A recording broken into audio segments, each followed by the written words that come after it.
কেমন আছি জেনেও যারা প্রশ্ন করে কেমন আছো, তাদের প্রশ্নে আমি একটু বিভ্রান্ত ও বিরক্ত হই।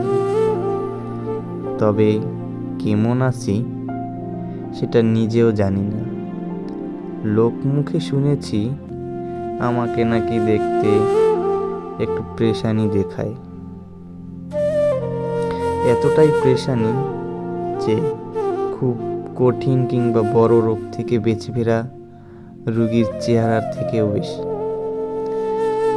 তবে এতে আমার কোনো আফসোস কিংবা আক্ষেপ নেই, কারণ স্বাভাবিক নিয়মে চলতে থাকা গাড়ির সাথে দ্রুতগতির ট্রেনের ধাক্কায় সে তো একটু ক্ষতিগ্রস্ত হবেই। তবে বেঁচে আছি, আর এই বেঁচে থাকাটা কি ভালো থাকা নয়?